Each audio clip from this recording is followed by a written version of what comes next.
그리고 요즘 생각을 보면 금리가 거의 2년에 걸쳐가지고 아주 드라마틱하게 올랐죠. 짧은 순간에 실질적으로 2년이 안 돼요. 2021년 3월부터 했으니까. 그러니까 실질적으로 미국 같은 경우는 0.25에서 5.5까지 갔어요. 그렇죠? 우리나라 지금 3.5까지 가 있죠. 근데 우리나라는 0.5에서 5.5까지 가요. 3.5까지 가 있는데 위성에서 이제 금리는 거의 상단을 찍었다고 보는 거죠.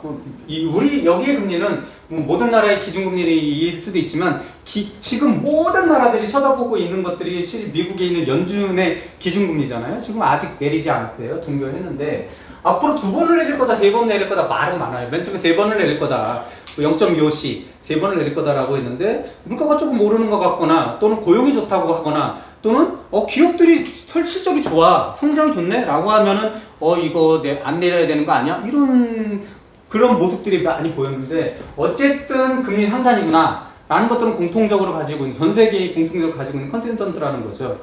그랬을 때 그런 걸 보고 이제는 올라갈 룸보다 내려갈 룸이 더 많아? 그러면 우리 자산들은 어떻게 될까? 생각해 보세요. 자산이라고 하면 머릿속에 아이들에게도 늘 얘기하지만 자산이라고 하면 이렇게 뭉뚱그려서 이렇게 생각하면 안 돼요. 왜냐면 자산은 어마어마하게 많지만 어떤 생각을 뭐 한 점을 뚫으려면 내 머릿속에 정리가 돼야 되는데 그럼 난 자산이 뭐지? 아니, 금도 되고 그림도 되고 뭐 은도 되고 다 되는 이렇게 시작하면 한 점으로 모아서 생각을 이어나가지 못해요. 머릿속에 나는 자산이 뭔데? 라고 딱 생각하면 세계적인 자산이라고 보면 주식, 채권, 부동산 이 정도만 머릿속에 생각해도 충분해요. 뭐 거기 금 아니냐? 금도 당연히 훌륭한 자산이죠. 근데 내가 어떠한 논리를 이어갈 때는 딱 단순한 게 좋아요. 단순한 게. 이 오콤의 면도날이라는 얘기도 있잖아요. 아주 단순해야지 명쾌하게 도달할 수 있다는 거예요. 상업용 부동산, 리츠, 이게 다 부동산이에요. 그럼 우리가 부동산을 했을 때 우선 나중에 주택을 뺄게요. 상업용 부동산은 월세를 받죠. 상가라고 생각하시면 돼요. 상가는 월세를 받아요. 그런데 잘 보시면 월세를 받는데 만약 금리가 계속 올라가요. 모든 부동산은 실질적으로 대출을 끼고 구입을 해요. 대출 끼고 구입하지 않은 사람들은 1%도 안 돼요. 상가든 주택이든 다 대출 껴요.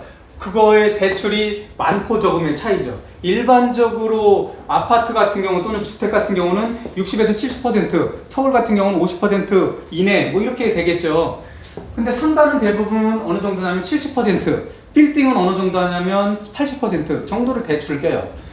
그러면 이 대출 꼈는데 대출에 대한 이자가 나오잖아요. 이자가 나오는데 금리가 기준금리가 막 올라요. 그럼 대출금리 오르겠죠.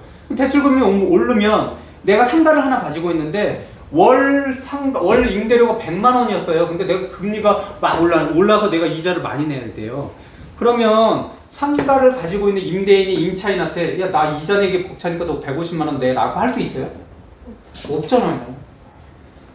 금리는 지금 기준금리는 올라가고 내가 대출금리를 많이 지불하지만 그 개인에게, 임차인에게 야, 지금 내가 지불해야 될 이자가 많기 때문에 너도 많이 임대를 내 라고 하는 거는 그 사람이 못 내잖아요. 사실 그 사람도. 그럼 또 공실이 되겠죠.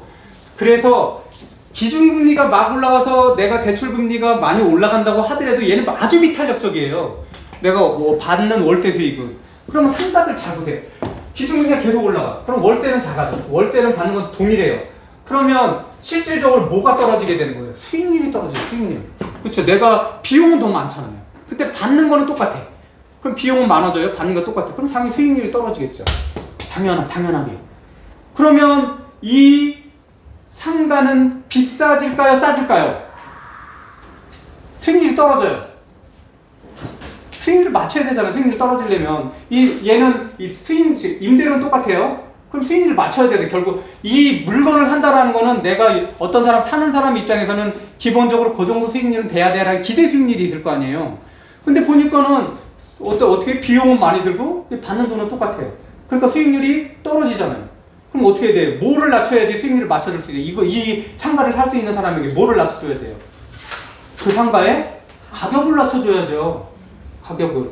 그래서 늘 금리가 오르게 되면 수익률이 떨어지기 때문에 살려는 사람의 기대 수익률을 맞춰주기 위해서 가격이 떨어지는 거예요. 상가에 대한 가격이.